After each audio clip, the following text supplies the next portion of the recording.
ter uma ajuda prática para fazer essa análise. Aquela base, aqueles conceitos vão ser, vamos dizer assim, nossas muletas no campo, quando a gente for analisar o acidente. Eu não quis usar a palavra muleta no slide, só achei que ia ficar feio, mas aqui na fala a gente pode dizer que é literalmente isso. Tá? Então são umas muletas que nos ajudam a conduzir essa intervenção de vigilância. Como primeira muleta, esse conceito de trabalho normal, entender que o trabalho muda, né? Que em muitas situações o acidente acontece quando diante de uma variabilidade do trabalho, o trabalhador tem que fazer alguma coisa e essa alguma coisa tem uma implicação para a sua segurança. Por exemplo, um transporte de chapas automático que muda de direção num determinado ponto e que quando muda de direção a pilha de chapas não fica mais alinhada, ela desalinha. E o sistema técnico não tem nada para resolver automaticamente esse desalinhamento. A máquina não quebrou, então não tem que chamar a manutenção, né? Mas a produção, se chegar na serra, então, entender essa condição, assim, olha, esse tipo de possibilidade, por exemplo, que eu estava dando aqui da pilha de chapas desalinhando, termina resultando na necessidade de que um ajudante entre na zona lá de operação e alinhe a pilha manualmente. Só que, no trabalho dito normal, quando está tudo redondinho, né, ele não tem que entrar lá. Então, se a gente olhasse o processo de trabalho lá, e lá ele pode, por exemplo, ser atingido por uma parte móvel, um movimento, no sistema, quando fizeram a questão de segurança, se não consideraram a possibilidade de que em algum momento ele teria que entrar lá para corrigir aquela situação, a situação de exposição dele durante a correção, o risco, não foi incorporado na área de segurança. Pode não existir nenhuma barreira, né, no dispositivo, por exemplo, de travamento da possibilidade da religação da máquina durante a presença dele lá dentro. E o acidente aconteceu assim, não existia esse dispositivo, então o ajuste que o trabalhador é levado a fazer gera uma implicação para a segurança, né? Isso é chamado de até um palavrão aí na literatura, de o risco aparecendo como uma propriedade emergente do sistema. Porque só existe aquele risco quando o trabalhador está lá dentro, né? Está naquela zona de operação. Só emerge quando as duas coisas estão juntas, né? A pilha desalinhada e o trabalhador lá dentro. Não está presente o tempo todo, né? Então, essa condição de trabalho real é assumida como um padrão para definir a mudança. Alguém pode dizer que o trabalhador, a máquina tinha que ser desligada, tem até uma norma que diz isso, né? Mas é importante resgatar o seguinte: aquela maneira como ele fez lá, tem uma história no sistema. E é importante a gente se perguntar, por exemplo, é muito comum que a regra que diz que tem que ser desligado o sistema, na verdade, possa ser resolvida para a gente aqui como uma regra álibi. Ela só serve para ser apresentada para a gente da fiscalização, né, depois do acidente. Porque, na prática, no dia a dia, quando tem um problema, se resolve daquele jeito que ele resolveu, né? Se perguntasse assim, no caso do acidente que o trabalhador perdeu as duas mãos lá na injetora de plástico, na Azaleia, na Bahia, ele colocou as mãos da máquina com a máquina ligada, né? Isso era feito o tempo todo dentro do processo da maneira como funcionava aquela máquina, porque havia necessidade de retirar o solado do calçado pronto de dentro da máquina, né, com a máquina ligada. E a máquina, isso não foi considerado de risco, que era parte, todo ciclo, em toda operação ele colocava a mão para retirar, mas não tinha detectores da presença da mão e dispositivos que impedissem que a máquina fechasse. Eram dois trabalhadores fazendo esse trabalho. No dia do acidente, ficou um só fazendo o trabalho de dois. E era um substituto, nem era um experiente.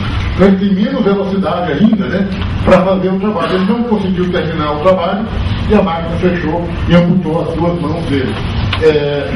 A questão, a empresa diz, olha, mas era proibido fazer isso.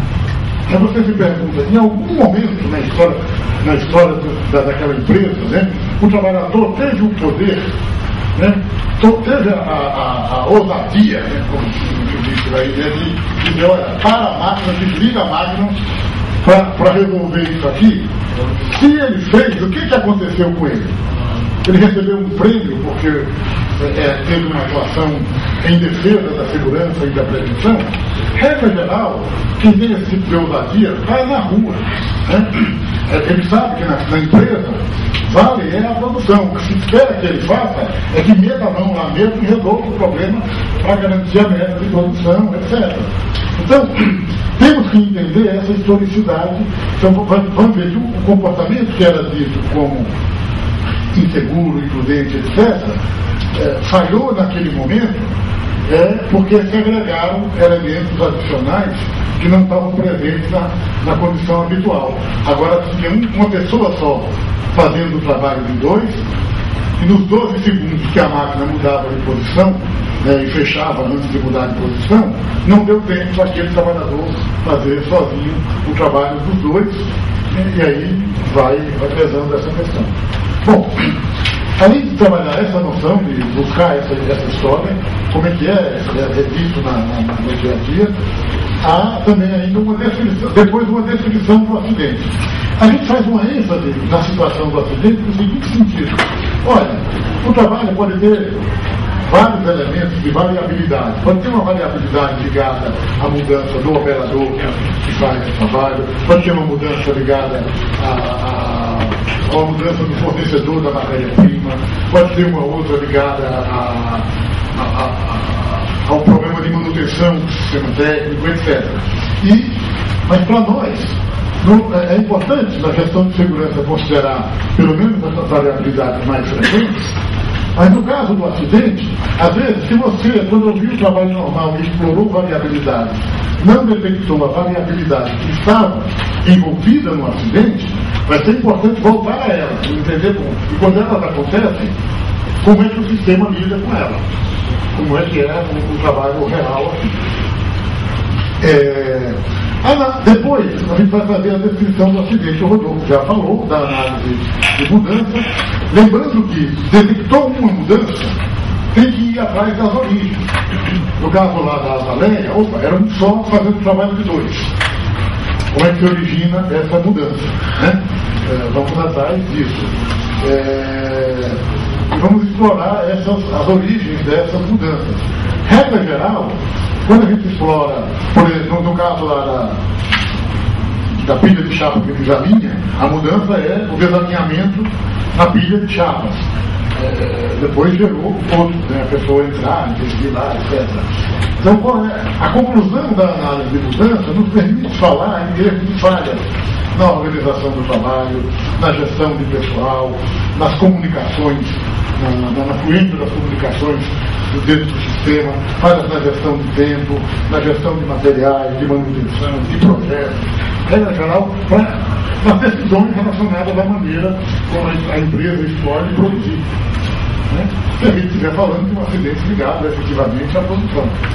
Né? Já na análise de barreiras, o Rodolfo já explicou isso muito bem.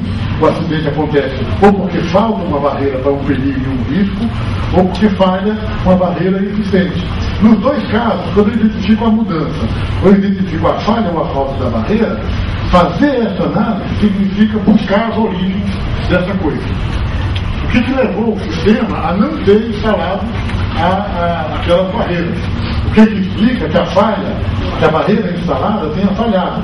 Podem ser falhas na gestão de saúde e segurança, né? Mas devemos buscar as razões disso, né? E podemos ter até falhas de outra natureza. Por exemplo, a falta de uma barreira que a gestão de segurança indicou que fosse instalada, mas a empresa, por um cálculo econômico, decidiu não instalar. Já aconteceu isso em muitos acidentes. E quando essa situação ainda gera dúvidas, isso acontece muito, por exemplo, imagina o seguinte: eu usei essa explicação para um acidente em que um trabalhador deixou de fazer alguma coisa que estava prescrito na regra que ele devia ter feito, tem uma omissão. E aí o pessoal da empresa dizia, mas foi ele que não fez aquilo que devia ter feito. Então, culpa dele, né? Então, será que existem conceitos daqueles que a gente falou, que vem sendo utilizados em estudos de acidentes, que nos ajudem a entender essa questão desse comportamento, né? Existe, né? Nós podemos verificar isso. Então, estou lembrando um dos primeiros casos que discutiu desse tipo aqui, o pessoal da construção civil em São Paulo teve um acidente num elevador de obra. O elevador era uma desgraça. Tudo que você pensava em problema de segurança, ele tinha. Mas ele estava instalado ao lado de uma caixa d'água com 40 metros de altura, e lá em cima fizeram uma plataforma que abria a porta do elevador e o trabalhador atravessava a plataforma para acessar uma caixa d'água onde eles estavam fazendo um trabalho. A porta do elevador abria empurrando para frente e exigia que a pessoa se lembrasse, ela ficava aberta lá, se lembrasse de voltar e fechar a porta de novo. E ao mesmo tempo, com a porta aberta, se acontecesse de alguém chamar o elevador lá embaixo, ele descia. E o que aconteceu foi isso. Era um dia chuvoso, o trabalhador abriu a porta do elevador e foi atravessando rapidamente, né? Esqueceu de fechar a porta. Alguém chamou o elevador lá embaixo, né? Derrubou a plataforma e ele caiu de 40 metros de altura. Aí a empresa insistia, não, mas foi ele que não fechou a porta. E o pessoal mostrava o seguinte, bom, mas olha, esse elevador tem inúmeros problemas na gestão de segurança, nas barreiras que ele devia existir e que ele não existia. E ficava meio com um diálogo de estudo, então a gente pode discutir esse esquecimento com a ajuda de alguns conceitos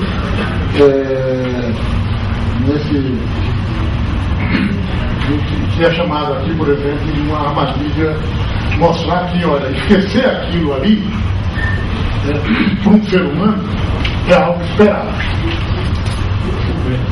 Chovendo, a adesão, né, a prevenção ali, dependia apenas da memória dele, né? E de uma maneira muito frágil. Por exemplo, uma coisa que podia fazer é esquecer ali, a gente não soube que isso aconteceu, ele trabalha com um rádio. Se na hora que ele está abrindo a porta, já tem um chamado do rádio. Atender o rádio, interrupção, batata para você esquecer um cotoco, né?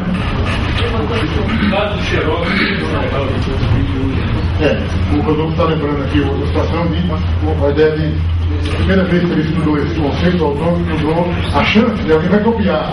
Fazer uma máquina, uma cópia xerox de um texto, 10 páginas, daquelas máquinas tradicionais que a gente pegou o original e põe embaixo da tampa. Aí ele estudou a chance de esquecer a última folha do original embaixo da tampa. Só, isso é uma armadilha. O ser humano vai esquecer. Não dá para eu dizer quando. Atualmente existem.